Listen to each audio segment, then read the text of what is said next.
Hey, everybody. Welcome to Coffee with Kenobi live every Monday night at 8 o'clock p.m. Central Standard Time. I am your host, Dan Z. Thrilled to be here with you tonight, as always, talking Star Wars with my good friends. And I can see in the chat already that everybody is here, ready to go, ready to talk some Star Wars. Hello, Carter. Good to see you, buddy. Carter, of course, is one of my students in composition, so it's always a pleasure to chat with him, whether it's about Star Wars or anything else. Also great to talk with all of you. Tyler, good to see you, buddy. We're going to be talking a lot with Tyler tonight. More on that very soon. Ian, good to see you. Mary, hello. Jim is also with us. Hello, Jim. And Minta is with us. Hello, Minta. And I believe Mason Zare is out there as well. And hey, my good friend Brian McKinney. Brian, great to see you, buddy. Love everything you're posting, CWK Cafe. Keep up the good work, my friend. All right, Blake is here too. What is up, Blake? Hello, Mason. There's Mason, man in the Coffee with Kenobi studios in the north part of the studio here today. I love it. So, what's going on in the world of stars? We got a big show. Got a lot to talk about, a lot of great visuals, a lot of fun things going on. So let's just get to it and see what is brewing in the world of Star Wars this week.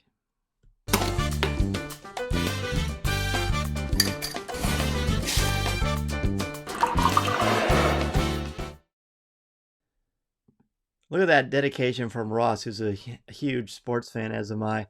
Boy, I tell you what, I'm glad the Cubbies aren't playing tonight. Hopefully, I'll have this problem next Monday because they'll still be playing. We shall see. All right, Tom Kane, take it away. And now, let's see what's brewing in the Star Wars universe this week.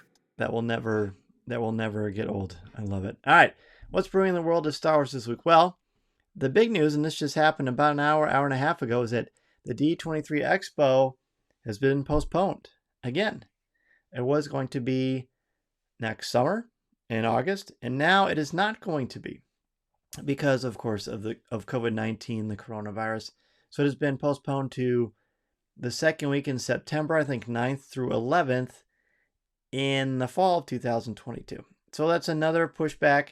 What people are worried about is how that's going to impact Star Wars Celebration. Here's what I can tell you about that. I don't know. No one has told me anything. I'm sure they're trying to figure it out. If it is back to back, then it is, I guess. Otherwise, they may postpone Celebration. But I don't know. It's really, really hard to say. I can't imagine the stress and the duress it must be to have to plan something like this with so many working parts. I mean, it's challenging. It's very challenging. So let's hope and pray for the best. Either way, we know that Celebration will be great when it happens. And we know that the D23 Expo is going to be super fun too. I can certainly vouch for that. Ian says, loving that CWK Alliance cap, Dan. Well, thank you, Ian, my friend. We got a lot to talk about with that as well.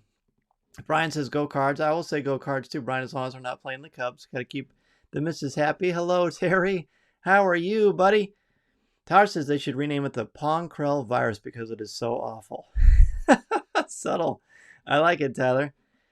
Jim says that's unfortunate about D23, but at least it gives us more time to get excited and prepared for Celebration. That's what I'm thinking too. It's going to allow us to plan and prepare for everything that's going on. All right. And Minta agrees as well. Very good. Yeah, these things are expensive. They take time and money. So we'll just see how it pans out. All right. So yes, you notice the hat. Of course, these hats are great. I love them from Custom Ink. They turned out so much better than I would have expected. A lot of people have said, hey, I missed out on the order. Can I still get one? Well, here's the deal. Eventually, we will run a second campaign for this. I want to give it a little bit to breathe. But yeah, we will definitely be sure to do these in the near future. I mean, they're beautiful looking hats. I'm just thrilled with them. Hello, Kathy. Good to see you. All right, I've got something special. And Kathy just had a birthday, so be sure to wish Kathy a happy birthday as well. All right, so I got a little something for you. Nothing. It's something you haven't seen before if you've been on CWK Cafe, which of course is our Facebook group. If you're not, I think everybody here is in the CWK Cafe, right? But it's our Facebook group that we have, and it's just a spoiler-free, family-friendly place. We have the best time talking Star Wars, instant reactions to immediate things that happen. It's just great fun. So I highly encourage you to check it out at some point. You have to request to come into the group, but we're happy to accept you for sure. All right. So speaking of the hats, one of the best parts about last week for me, besides finally getting one of these beauties, is seeing everybody's pictures with their hats. I tried to find everybody's pictures, whether it was on Facebook or Twitter. Some people texted them to me. So hopefully that will, well, hopefully I got it. If I missed yours, let me know. Send me an email, danz@coffeewithkenobi.com, and I'll be sure to highlight and showcase you next week. Carter's tried to get the Polaroid to send one of those Mando cameras. They denied it. Carter, well, you know, I appreciate your efforts. I know Ross Halliburton got one, and he's got some fun stuff on his Instagram about it. Mary says, happy birthday, Kathy, for sure. Tyler says, one of the main reasons I keep Facebook. Honestly, and I've talked about this a lot, but I think the big deal here is, yeah, I like Facebook because of my Star Wars family, for sure. For sure. Brian says, hey, Sean, I love it. I love it. And then Kathy says, thank you. Of course, Kathy. All right. I want to show you this. It's a little slideshow I put together of everyone who posted pictures of themselves wearing their hats. Again, if you are on this presentation, let me know, and I'll put you on next week. Let me get rid of myself.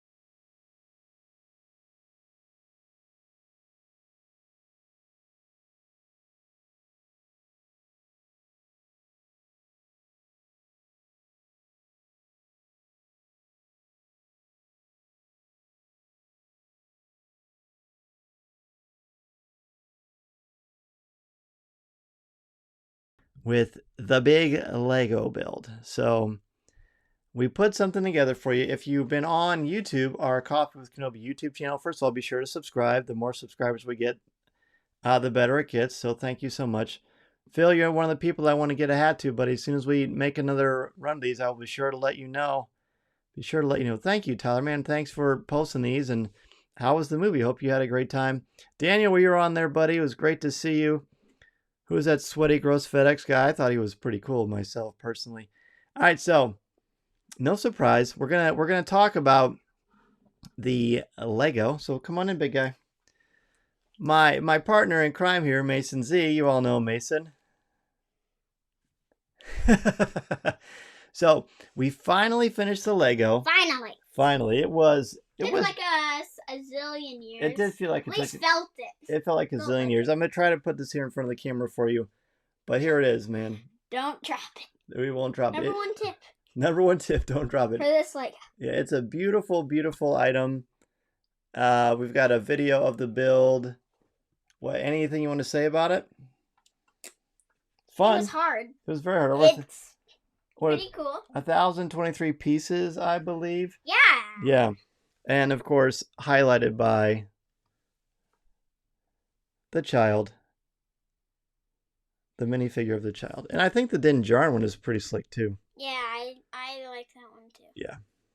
And if you take off his helmet, it's just black. Yeah, there's nothing. And look at everybody says, everybody loves they love your Spider-Man shirt. Tyler loves your Spider-Man shirt. Mary says, great job on the Lego build. Thank you so much. Here's some pictures. These pictures are on our Instagram and Twitter and Facebook too. Oh, let me hide myself here. All right, so there is kind of a main shot of it. By the way, I'm a much better podcaster and writer than I am a videographer, but I'm trying to learn. Here's a close-up of the child and IG-11 and Din Djarin, the Mandalorian. What's your favorite of those three? Of those three? Yeah.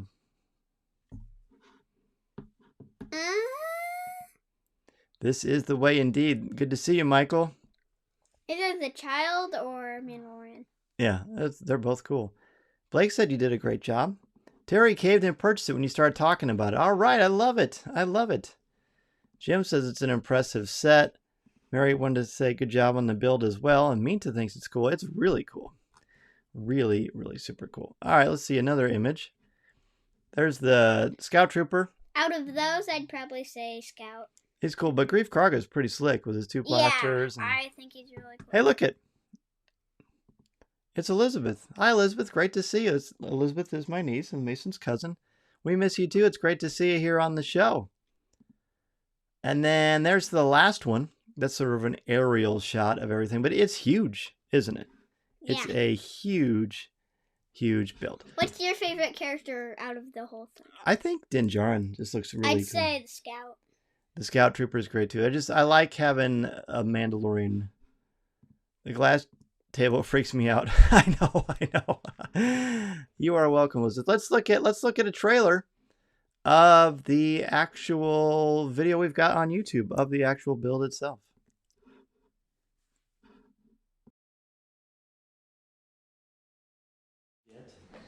We're gonna go ahead and get started. Let the fun begin. Hi, everybody. Let's open.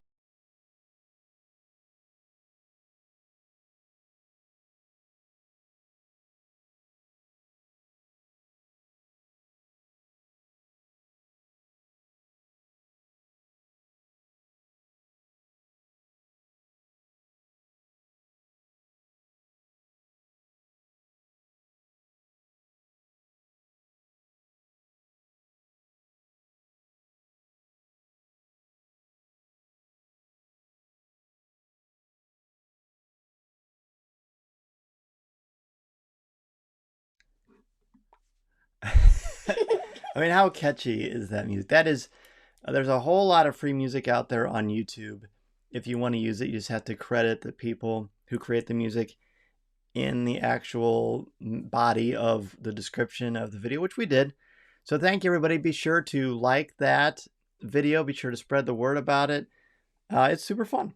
We had a lot of fun building it. Thanks, buddy, for doing that. I think what we learned together as a family, we learned about collaboration, we learned about communication, we learned about teamwork, and we learned about patience. Those are great things as parents and as best buddies. Thanks again for being on the show, pal. Bye. Thanks for your help on the Lego. You'll see me commenting. Yes, we will see you. Doing trivia tonight? Not trivia tonight, next week. Okay. All right, so Blake says, will this show before the Empire Strikes Back in our local theaters? Yes, of course it will. Of course it will. I mean, I haven't heard otherwise, so let's just assume that it is, right? The glass table makes the figures appear to float in the air. Ooh, Terry, that was my plan all along. Not really, but I will take that. Sean, thanks, man. It was fun. Like I said, be sure to watch that video on our YouTube channel, Coffee with Kenobi's YouTube channel. And please subscribe to the page. Every little bit helps.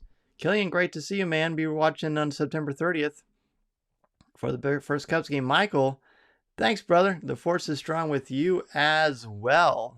So good to see you. All right. So there's the Lego. And then let's do a little vote. Do you want to do our top 5s? Or do you want to join me for a quick review of some of the reveals from Hasbro's PulseCon? I will let you decide. I've got it all queued up either way. Let's go with Ian says, how many hours did it take? Somewhere between, I don't know. I would say it took a good 15 to 20 hours, but it felt more like 500 because there were probably 2 or 3 parts that we had to take apart and rebuild time and time again because it's really, really tricky. You know why it's tricky? Because sometimes the directions are hard to see. And literally after we were done, I looked at the front of the instructions and there was a place you could scan with your phone that gives you kind of a video cue of the directions. I was like, oh man, that would have come in helpful. Looks like everybody wants to do a top 5. Looks like so. They end up doing reruns of movies at a local theater. We should do a socially distanced group viewing. That would be fun. Hello, Matthew. He says, I hope all is well. Enjoyed the build video. I can't stay, but my favorite Luke moment is the layback, oh yeah, to Han when Leia kissed him. Thanks, Matthew. I appreciate it. Thanks for chiming in. Be happy to hold a spot for you next week here. Hasbro, says Phil. Mason says top 5. Kathy says top 5. Minda says top 5. Ross says PulseCon. The review, top 5. Oh, well. I'm no math major. So we'll just go with top 5 first. All right. Let's do it. Top 5 favorite Luke Skywalker moments. Let's say what I say at the beginning of every one of these things. This was a hard list. In fact, Mason was just making it with me here in the studio, and he put his head up and he said, "Oh, this is hard." It is hard because Luke Skywalker, he's the guy, right? I mean, certainly there are other important heroic characters and figures in the saga, but Luke has a special place in a lot of our hearts. So let's get into our top 5 favorite Luke Skywalker moments. My number 5, Luke faces the Knights of Ren. So, wish it didn't cut off there. Oh well.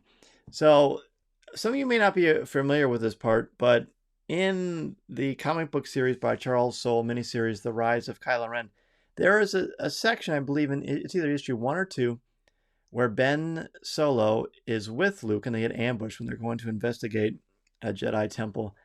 And the Knights of Ren show up. It's the first time that Ben Solo meets them. And he points at Luke and he says, "This is Jedi Master Luke Skywalker. He's a legend."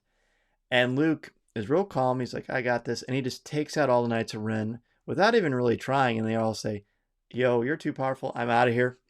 And they do. But it's just a really cool moment. We don't really get to see Luke in that period between Return of the Jedi and The Force Awakens. So when you get to see that, it's very special. Let's see what everybody else has here. All right.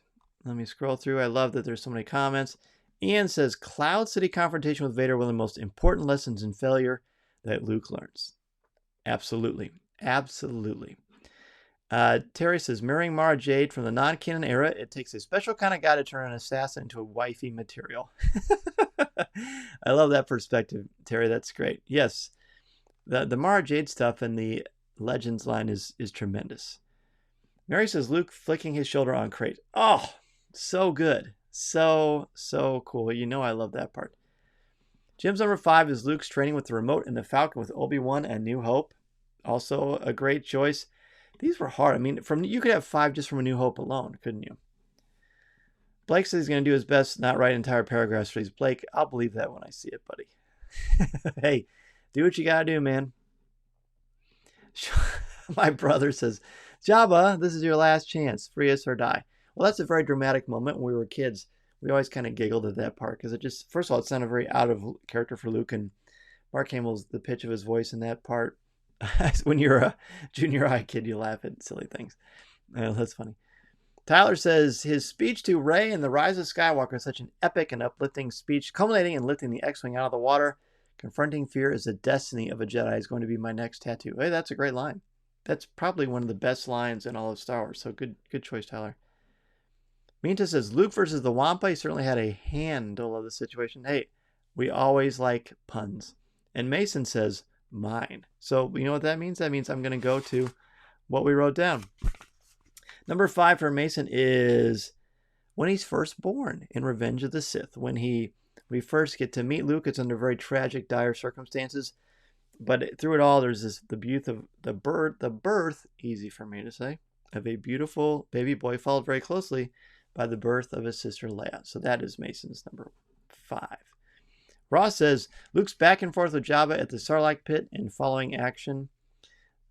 I said falling action. That was probably subconscious, but yes, the following action is really, really clever. There's a little bit of banter.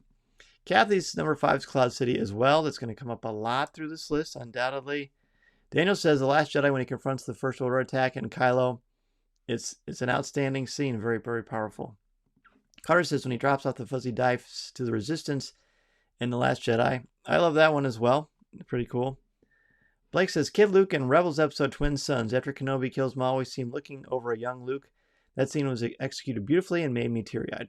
It's my favorite. That is my favorite episode in all of Rebels, for sure. Brian, good to see you, Brian. Brian says Luke versus Clone Luke. Oh, interesting. From the Legends line. Ian says, Blake, yes, I almost included this one on my list as well. Yeah, there's going to be a lot of fun surprises there, and he likes Mason. He likes your list as well. Phil has Luke seeing Vader's mask at Dagobah. Yeah, this really powerful. And I know I've said this before, but when I first saw that, I kept having to ask my mom, hey, what does that mean? What did that mean? And now it's become the source of a lot of description and discussion and writing. So very powerfully done. Let's go to number 4. Let's go to number 4. Number 4 for me is Return of the Jedi. Now, not the movie, because you know how you can know, students? Because I didn't italicize Return of the Jedi, because you italicize movie titles. No, I mean when Luke makes his presence known at the Sarlacc pit, gives the nod to R2-D2, jumps off that diving board, for lack of a better term, flips up, catches the green lightsaber in his hands, and da-da-da-da, they play that music. I had that album, and I played that track over and over again. I jumped off my bed, pretended like I was grabbing the end of it, and flipped up. And well, I didn't actually flip up, but in my mind I did. And that was great. I mean, that sequence with Luke with all black, about as good as it gets. Undoubtedly. All right, let's see what you all have for your number 4s.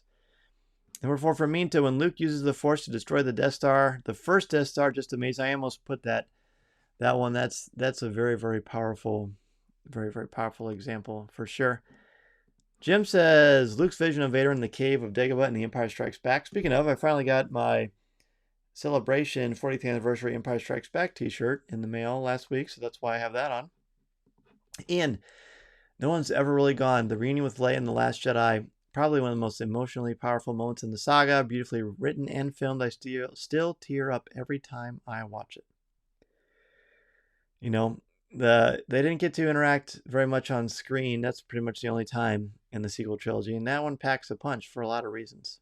Not the least of which is the passing of Carrie Fisher. All right, what else do people have here? Let's see. Terry says, when Luke witnesses Yoda raising the X-Wing from the swamp, as adults we learn there are boundaries and limitations in life. Luke's visual reinforcing his teaching, you must unlearn what you have learned. It was Luke's most humbling experience with Yoda. I found myself so often trying to find top Luke moments, and they had Yoda in them, and I thought, well, maybe I'll keep those for the Yoda sequence. It's hard. Or is it Revenge of the Jedi? Ooh, no, but close. I love it, Phil. Mary says, when Luke gives Leia the dice and then kisses her on the forehead on Crate. Yes, and just mentioned a beautiful moment, a very powerful moment in cinema. Ross says, Jedi training of Leia wasn't so much, or it was such an epic surprise. That's great. I should have thought of that. Yeah, seeing them together and knowing that Leia had a lightsaber was incredibly fun. Incredibly fun. Tyler says, I'm a Jedi like my father before me. Yes, that's a very powerful moment for Luke as well. That could be argued that is the Return of the Jedi moment, more than the action sequence I referred to earlier. Blake says, Luke in the trench run during A New Hope, he trusts in something higher and higher, higher than himself, and saves Yavin 4. Yes, for sure. Daniel says, Return of the Jedi, when walking into Jabba's palace with his black robe and outfit, very confident. Yeah, he's got very much Jedi swagger strutting in there and getting rid of those Gamorrean guards. And Gamorrean? I say Gamorrean. Other people say Gamorrean. I don't know. Is it potato? I'll let you decide. Kathy says, number 4, The Force Awakens, very last scene with Rey. You know, I was hoping somebody would bring that up. That's a really powerful scene because it's a great cliffhanger.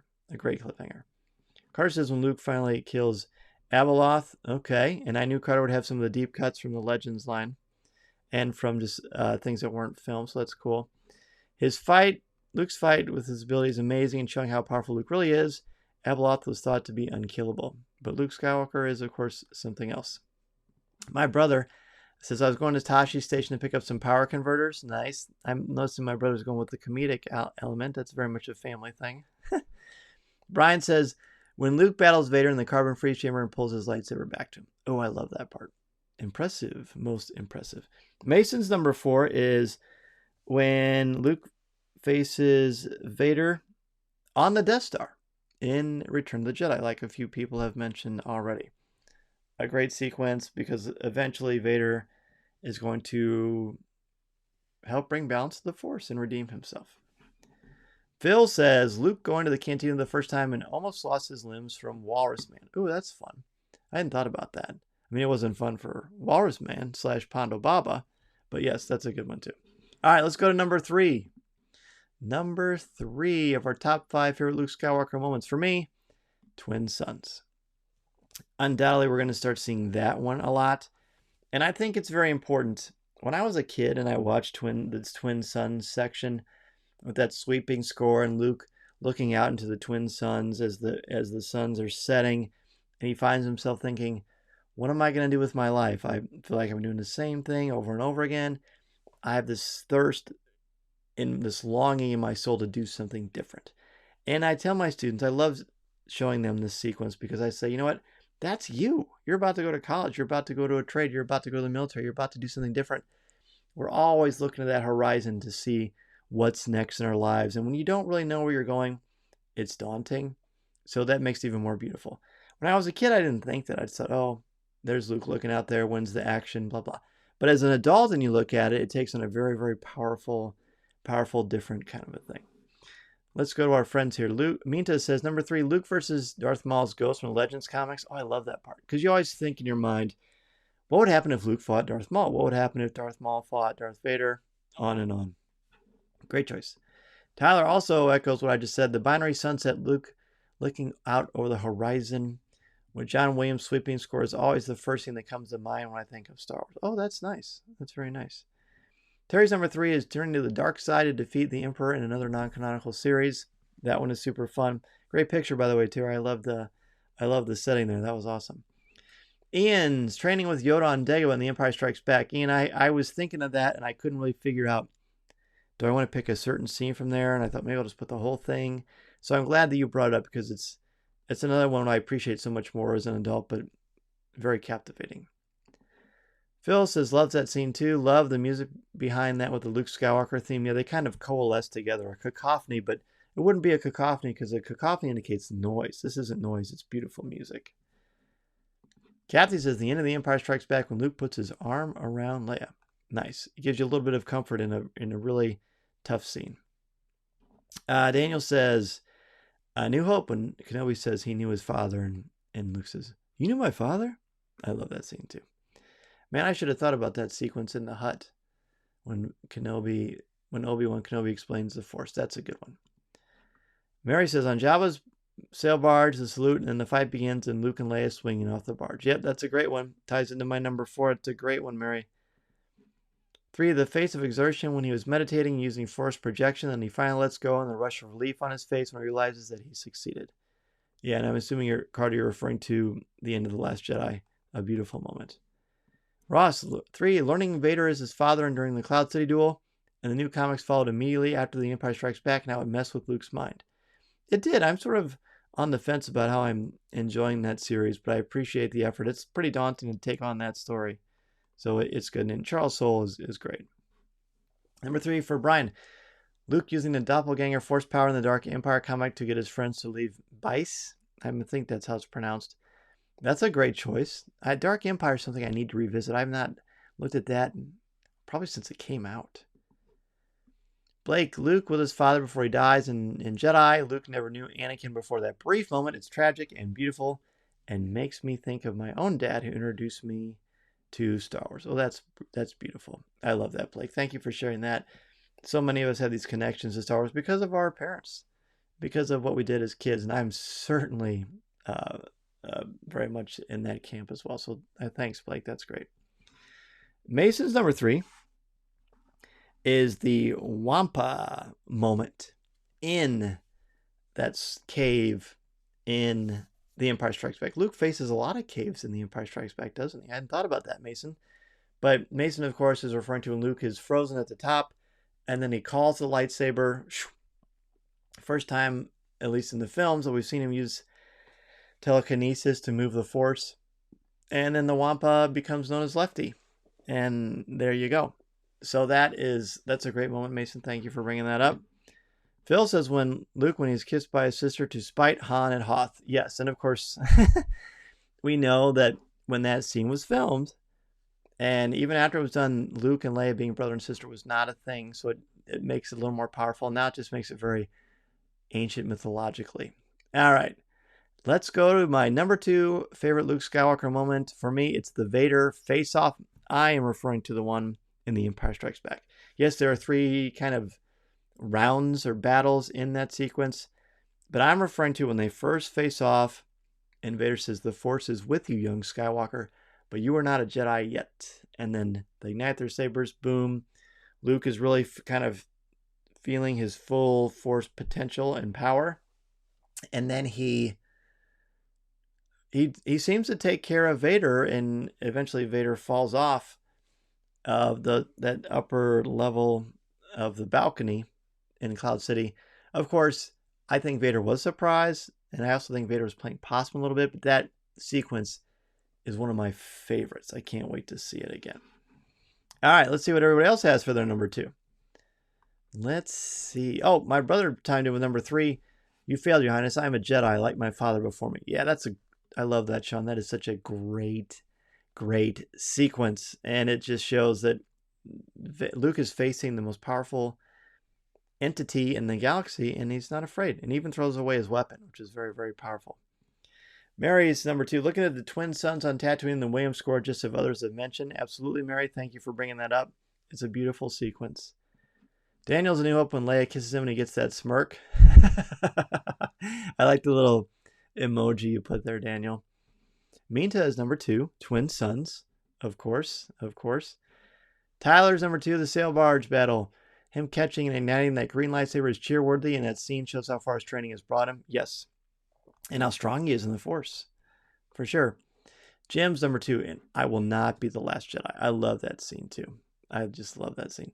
Ian's number 2. Looking out into the horizons at Tatooine's twin suns at dusk. One of the very best, if not the best scenes in all of Star Wars, and the one that says so much about who Luke is as a character. Yes. Absolutely, Ian. You just can't go wrong with it. You can't go wrong. And I knew it would come up a lot. I think it's been the most commonly brought up one so far. Blake's number 2 is Luke looming over Vader's body on Endor. His entire journey of the OT is ended, and you can see his journey running through his mind during that moment. That's a good one. And there's a lot of peace there. Peace and purpose, which is a big thing for Luke Skywalker. Number 2 for Carter. Luke's promise to haunt Kylo Ren, but then coming back to motivate Ben Solo once Leia passes, which led to Ben saving Rey. Oh, thank you for bringing that up. No one has brought up anything from. Well, one other person brought up the moment when he's. Yeah, I think that you did, Tyler. But to see sequences from the rise of Skywalker and that reunion there is really powerful. Seeing all the Jedi come back and help Ben and Rey is great. Kathy says when Luke reveals to Leia that Vader is his father and she is his sister. Oh, yeah. And I think that's why I love that part, but I also think I like the machete order idea better. Rewatch episodes 4, 5, 1, 2, 3, 6, because I think the reveal of the twins there is a little more powerful than them having that conversation because it's so jarring. But it was jarring for Leia, certainly. Ross is coming out of the red barrage cloud on Crate. Bring it on, Kylo. Or bring it, Kylo. Yes. I think it's going to come up for me pretty soon. Brian's number 2. Luke using the Force to pull his lightsaber out of the ice on Hoth. Very good. Similar to what Mason just mentioned. And my brother says, Luke burning Vader's armor at the end of Jedi. Yes, again, very much sort of the completion of what's going on. For Mason, his number 2 is Luke swinging on the Death Star. He's got that grappling hook. Good luck. Leia gives him a smooch on the cheek, and then they swing across that chasm. Very exciting, very swashbuckler, Errol Flynn type stuff. It was a big stunt. It was a dangerous stunt in real life, but I thought it was cool that Mason brought that up. And then Phil, love when Luke related to Biggs at attacking the Death Star at the end. It was just like crop dusting. Yes, that's a good one as well. That's a good one. Speaking of good ones, thank you for that, Phil. Speaking of good ones, let's go to our number 1s. Our number 1 favorite Luke Skywalker moment. Talk about a difficult thing. And I'm sure we haven't even scratched the surface of all the great Luke moments. But for me, there's only one. Not only is this my favorite Luke Skywalker moment, not only is this my favorite Star Wars moment, this is my favorite moment in all of cinema. Every movie I've ever seen, ever combined, does not match how I felt that. And I have goosebumps now actually talking about it. When Luke shows up and they play that incredible John Williams score, and he walks out there, faces the entire First Order. They blast with those ATM-6s. He brushes off his shoulder, faces Kylo Ren. It's so great. It's so epic and exciting. Woo! Just thinking about it. I cheered in that movie theater. I was lucky enough to go to a press release of that, or a press screening of that, a couple days before it came out. And you can hear my reactions on Coffee with Kenobi. I can't remember which episode that is. You'll have to scroll through. But I talk about the surprise and the shock and the thrill of that moment. It was great. Here it comes. All of your number 1s. We got a lot of great stuff here. I'm going to take a quick drink real fast. Pardon me.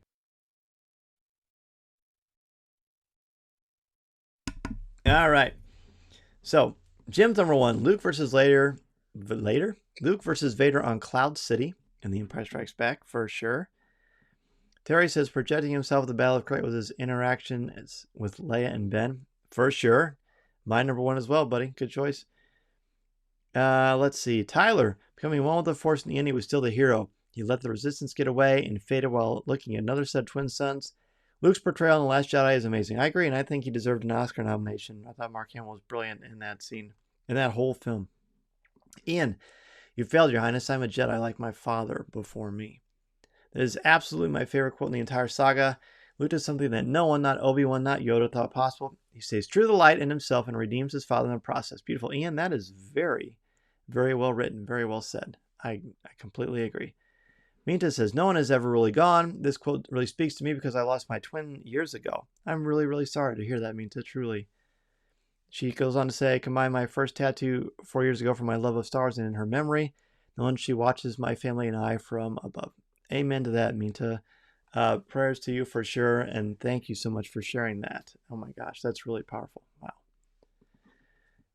Carter says, Luke looking into the dual sunset, he had no idea that the path would go on, saving the universe from Palpatine, fitting out the Yuzon Vong, and keeping the Resistance alive long enough to get rid of the First Order. Amazing story. He is the story. Ooh, interesting. He is the story. He's pretty integral. He's definitely a fulcrum, for sure. Kathy's got a tie between Twin Sons and I Am Your Father. You're the first person to bring up I Am Your Father, at least directly. Wow. How about that?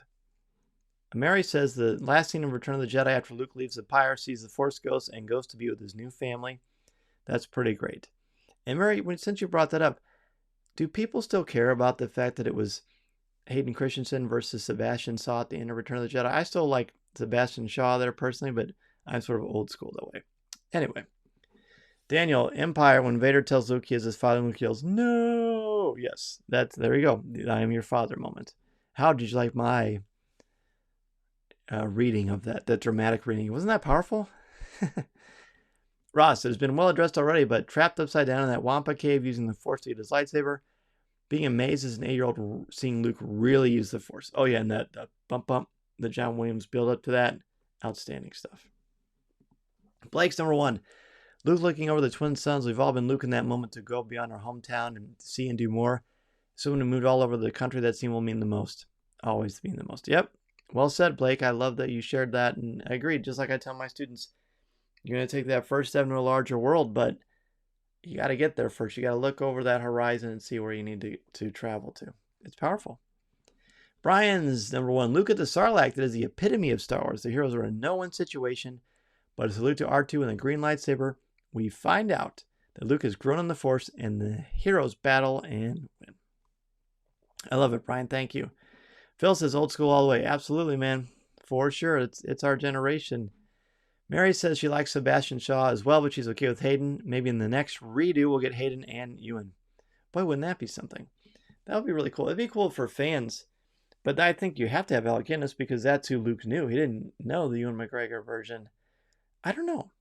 I think that's a captivating thing. I've always thought it would be kind of fun if we got the option, like an officially sanctioned option, where we could pick and choose different scenes and make our own little cut, and that would be the one we watch. But that's never going to happen. All right. So Blake says, I'm with you, Dan. I prefer to watch the original cut to the OT. I do. In fact, I still have my beta Max, and I've shown Mason the A New Hope on beta. So really, really fun. Well, great, everybody. I guess it's time. It's super fun to talk about our top 5 Luke moments. So we got to keep this gravy train going. What should next week's top 5 be about? Well, let's look at Leia. Let's look at the top 5 Leia Organa moments. And I've certainly got a lot of thoughts about this one, especially thoughts I can share probably in a couple of weeks or so. I'll be able to officially say it. But yes, let's go with our top 5 Leia Organa moments for certain. So let's see. Yeah, I love it. Well, thanks everybody for contributing. Terry's got an honorable mention. When Luke wields Anakin's saber for the first time, we had no idea the emotion of the scene until many years later with the new movies, comics, and books. Yeah, that's a cool one. That is a cool one. Kathy likes Hayden, but it was a moment when the OT and the PT were tied together. Yep, I like that too. Phil has the VHS originals. Yes, Phil. Same with me, man. I got the VHS, beta. The only thing I don't have is Laserdisc. I've got every other version. Mary says, but did he know the UN version? Because it seemed like he had seen Ben Kenobi as he's growing up. I guess we'll find out. And honestly, I hope not. Because it makes, when they actually meet, more powerful New Hope. But that's just my preferences. Minta is pumped about next week with Leia. For sure, Ian likes it as well. Blake says, heck yes. Yeah, we're just going to go through these characters and pick our fave moments. I mean, we might as well, unless something breaking comes up. Certainly when The Mandalorian returns October 30th, we're going to look at those episodes. Speaking of October, hey, everybody. As you know, the Star Wars book written by myself, Pablo Hidalgo, and Cole Horton, October 20th. We are less than a month away from the premiere of my very first book that I got to write. And to get to write it with Pablo and Cole is extremely special. I hope you'll pre-order and read along because there's going to be a lot of things you're going to want to ask me about this book. And I can't wait. I am chomping at the bit.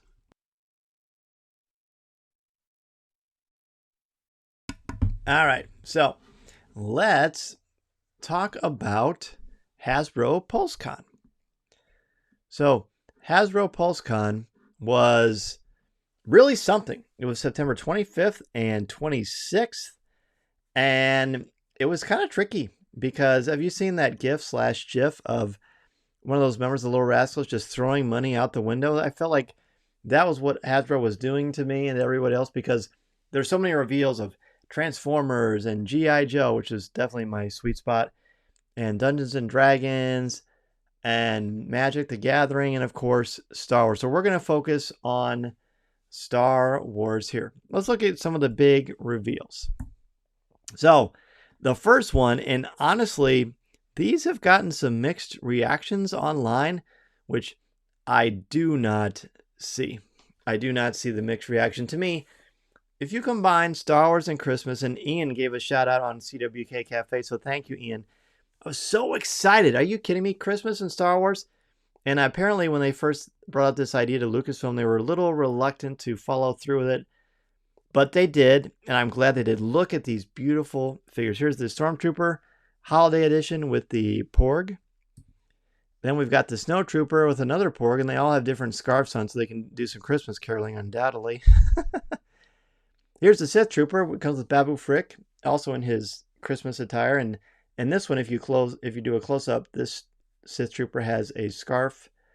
And again, the coloring on this is so great. Of course, I'm not going to open these, but I'm going to display them in my office, in my studio, every single Christmas. There's a Clone Trooper. I got that one as well. It's got another Porg. Oh, let's go back. There's some reactions here to this stuff. Phil, we're definitely going to talk about the HasLab Razor Crest project. Tyler, very excited. Yeah, Tyler, actually, now I can just tell you, after this show, Tyler and I and Jeff McGee of Talking Toys and Marvin Dog Media and Comics, or Star Wars, they cover the Star Wars comics. They are going to join me. We're going to go into a lot more detail about these, but I just wanted to show you these on Facebook Live, which is really fun. Ian says, Holiday Editions Trooper. Yes, for sure. And like I mentioned, Ian brought that up in the CWK Cafe. Really, really fun.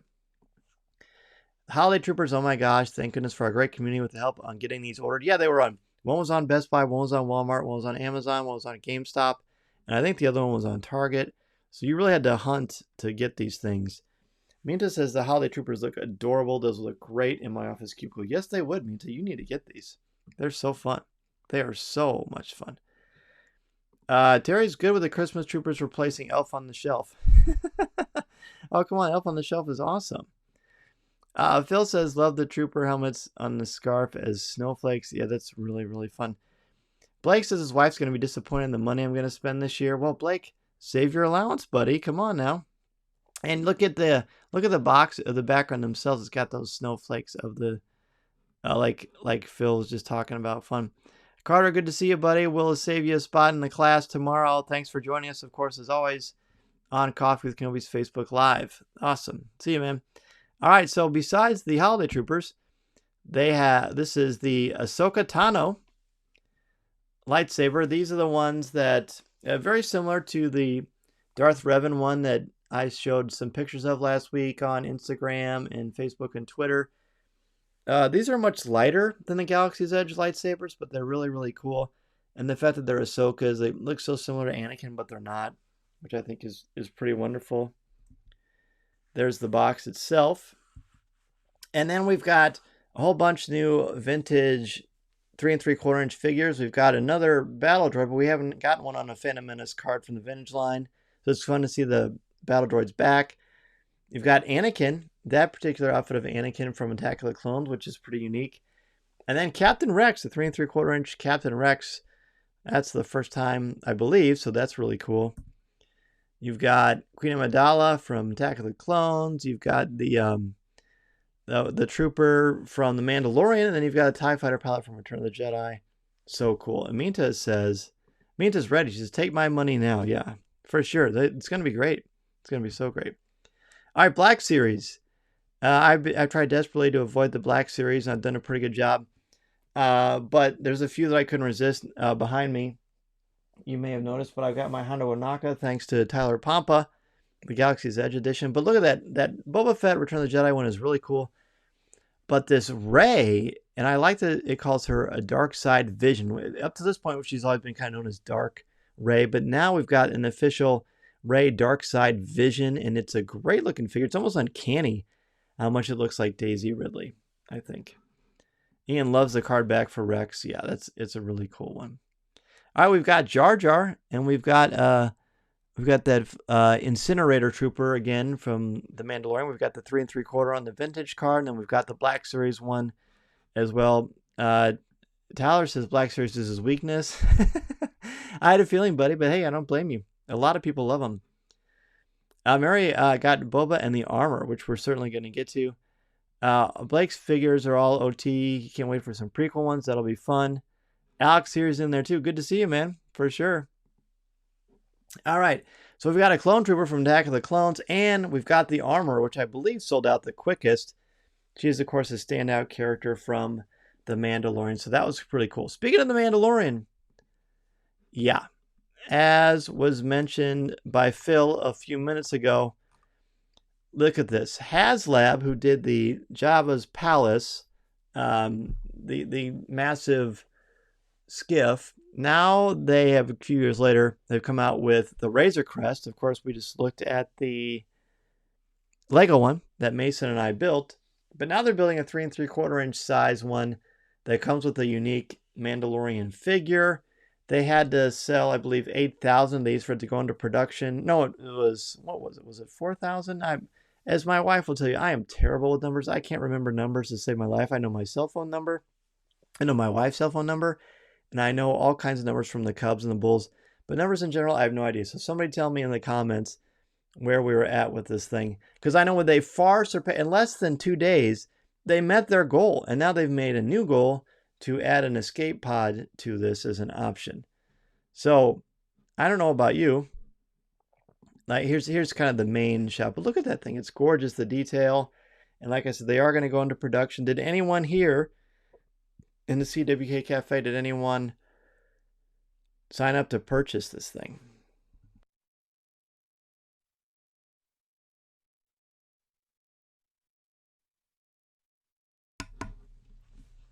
Oh, Ross said the armor he spun for 15 minutes, then it was gone and went for his wallet, but he doesn't have to like it. That's true. And I'm sure you'll get a chance to do it, Ross, at some point. They'll release it again.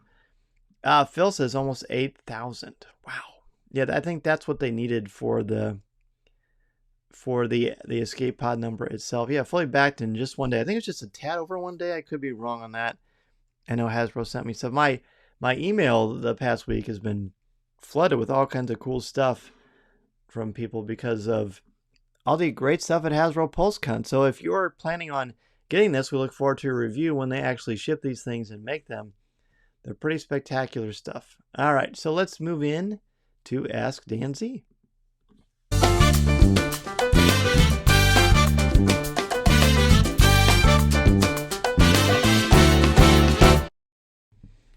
All right, we're getting close to wrapping up the show. Wow, this show was packed. Again, this is fun because I've started to prepare for it very much like a podcast, but very much not, because there's so much of a visual quality naturally to Facebook Live, and being able to talk about all these great reveals the visual aspect of Star Wars, which is so key, is really, really fun. This community we have is so great. I mean, look, we've got our regulars here. We're all wearing our CWK Alliance hats, and more to come. It's really, really been fun. It has been so much fun. So let's see. Tyler says armor is also the current way to starting to hit stores. That one doesn't come with a helmet accessory. Oh man, tricky. We'll get you one, Ross. That's my mission. Ian got one. He says it helps that I don't have kids. Well, hey man, I think if we decide and put our mind to it, you never know. But yeah, as of now, I'm really sort of on the fence about that one. But I'm glad that you got one. Blake said Disney World took all his money last weekend. I'm accepting donations. All right, we'll pass the hat for you, Blake. We'll pass the hat for you. Get some more pictures from Galaxy's Edge. We love seeing those. Phil's hoping that the Razor Crest has lights and sounds. I'm sure it will. In fact, I'll be able to find out really, really soon about that. I can let you know. Alex said that was a great highlight video. Well, thanks, buddy. Thank you so much. Very, very fun. This is Dan. What would your weapon of choice be in the Star Wars universe and why? Well, of course, it's a lightsaber. Of course, I would want to wield Anakin / Luke / Rey's because that's the ultimate. To me, that is the ultimate one. Callie says having any kids is a good excuse to buy toys. That's right. Because we have to share and play together. That's fun. Daniel says, do you think Disney will bring Ezra, Sabine, and Ahsoka as a continuation to Rebels? I hope they do. I mean, I would be shocked if they didn't. As far as when, why, and how that will happen, I don't know. But I certainly would think so. Minta says, would you want to see a Star Wars Star Trek crossover after Mark Hamill and Patrick Stewart did a commercial together? I think it'll be fun in those kind of contexts, but these worlds are so different because you've got science fiction versus science fantasy, and they're colossally different. But I think it would be super fun. Phil says that Palpatine saber is tempting. I'm just going to be honest, because I'm always honest. Those things are great, and I've seen them and held them and all that good stuff. But the Galaxy's Edge lightsabers, they are a little more expensive. Well, no, actually, they're cheaper. They're harder to get because you have to get on shopdisney.com before they sell out in like 5 seconds. But the ones from Doc Ondar's are the best. They are the best lightsabers I've ever had. That would be the ones that I would recommend personally. But you can't go wrong either way. Blake says, Dan, what is your Star Wars homeworld and why? You know, I like Hoth because I like snow, but that's not a good reason. That would get old really, really quickly. I think Naboo because it's beautiful. And as long as Palpatine and stays away from it and doesn't try to destroy it like he does in Aftermath, Naboo would be the place that I would go. Ross says, what current Cubs batter is a Jedi and which is a Sith? Ooh. Well, I would say, that's a hard. I'd say a Sith might be Wilson Contreras if you ask the White Sox because of that massive bat flip he had the other day. And a Jedi, probably Anthony Rizzo or Chris Bryant. They're both good guys and they have a lot of patience. But you got to have patience as a batter. Mita says, resist the dark so they have cookies with raisins in them. Oh, that's right. We don't want those for sure. Very, very nice, Mita. All right. Well, thank you so much, everybody, for joining me this week on Coffee with Kenobi. Mary says, my son is the original Ahsoka sabers from Doc Honor. Oh, I bet those are so cool. I'd love to see those. We're going to be back next week, Monday night at 8 o'clock p.m. Central Standard Time, talking about our top 5 favorite Leia Organa moments. There are a lot to choose from the canon, from the books, comics, all that good stuff. So I will see you next week, everybody. By the way, I am that guy. Wednesday is my birthday, so be sure to send out a happy birthday message. I love those things. It fills me up. You know how some people don't like attention on their birthdays? I love it. So keep it coming, friends. Keep it coming. It's so good to spend tonight with you. We will see you next week. This is the podcast you're looking for. See you later, everybody. Thanks so much.